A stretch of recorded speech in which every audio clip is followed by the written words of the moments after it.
we got a different setup for today. I was just actually reading, and I had my computer with me, and I was like, let me just throw this out there. So I'm reviewing the 48 Laws of Power right now. A very great book. If you've never read it before, 1000% recommend it. And I'm on Law 24, Play the Perfect Courier. And there's some points in here that I just thought it would be great to kind of, refresh on and touch on. Like the first one, avoid ostentation. It is never prudent to prattle about yourself or call to it too much attention to your actions.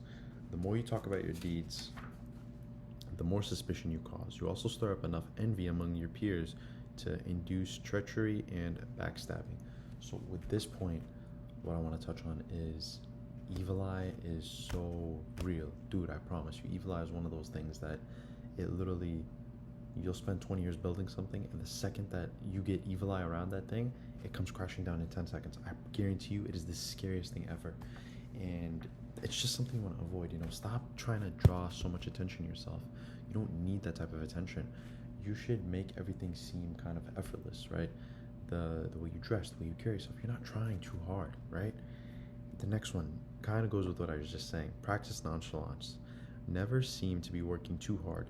Your talent must appear to flow naturally with an ease that makes people take you for a genius rather than a workaholic. Even when something demands a lot of your sweat, make it look effortless. People prefer to not see your blood and toil, which is another form of ostentation. So see how they kind of go hand in hand? It is better for them to marvel at how gracefully you have achieved your accomplishments than to wonder why it took so much work. So with that, basically, it's simple. You want to make everything seem effortless, like I just said, but you want to take it a step further in the sense that, suffer in private and kind of win publicly. Or another way to put it would be your private victories lead to your public victories, right? So the private victories are you kind of overcoming the barrier that you set for yourself. Imagine yourself, you're in this box, right? And the box kind of represents your bad habits and everything that you're not supposed to be doing, but you do constantly, right? Out of repetition, out of addiction, etc. In order for you to step out of that box would be you winning your private victory. This box represents your private victory, and everything around it is the public victory. So in business, for example, you never do business with someone that is, let's say, overweight or out of shape, etc. Because if they can't take care of their self, their physical, appearance, their body, their health, etc., how are they supposed to take care of $1 million business? Jim Rohn, for example, said, I can tell your bank balance by your cholesterol level, or something along that line. And basically what I meant was there was a guy who he had a really high cholesterol level, and he was very unhealthy, very overweight, etc. And Jim Rohn basically stated that you could tell this man's bank balance by the way he carried himself, right? He clearly doesn't care enough about himself and his physical appearance. Therefore, he's not really going to care about, the financial aspect of things.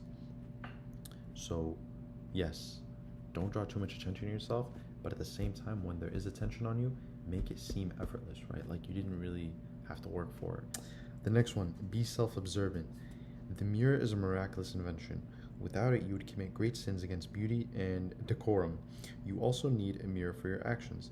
This can sometimes come from people telling you the way that they see you, etc.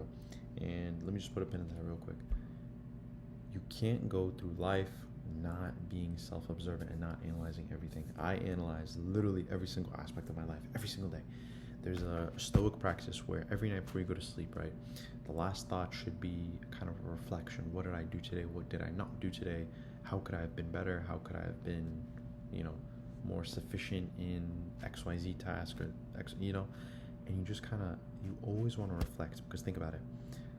It's you versus you. You came into this world alone. You're going to leave the world alone, right?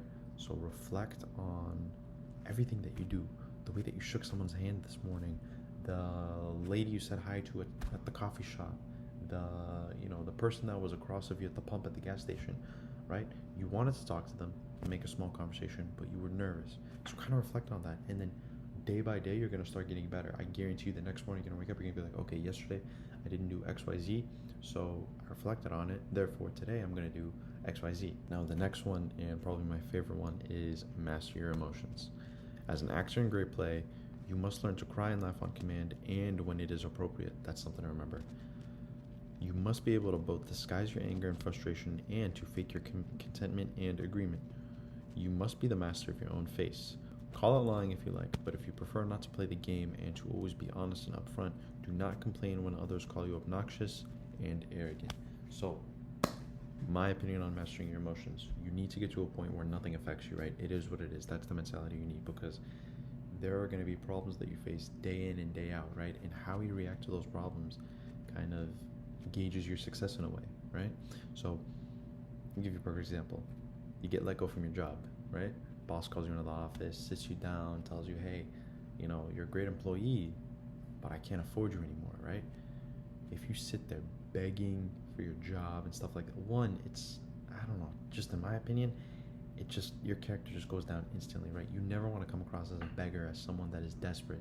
Desperation is not something that you want to kind of subscribe to. You want to subscribe to the idea of abundance. There's enough to go around for everybody, right? Everybody has a seat at the table, just maybe not your table, right? And so the boss lets you go. The way that you're supposed to act is get up, shake their hand, thank you for your time, da da da da, walk out, never look back. If they call you, beg you, never go back. Never ever go back. And that goes for relationships, for jobs, friendships, etc. Bad habits. You never go back. Once you get to that turning point, it's just move on with your life, right? If you're walking through a forest and you see the same tree twice, you're walking in circles. I've said that before, I'll say it again. And so you just want to come across as, someone that is not bothered, not affected by anything. It is what it is. Got in a car accident? It is what it is. Are you okay though? Is that you're good? Okay, it is what it is. That's all that matters. Car is replaceable. Easy fix, right? You cracked your phone. It is what it is. You got dumped. It is what it is. Move on to the next person. That person wasn't meant for you, right? And I guarantee you, your life will change drastically in, I'd say, even a week if you start implementing these things. So think back to everything we talked about and start implementing these small little things day in and day out, and I guarantee you, you will see drastic change, and it'll be a positive change. But yeah, catch you in the next one.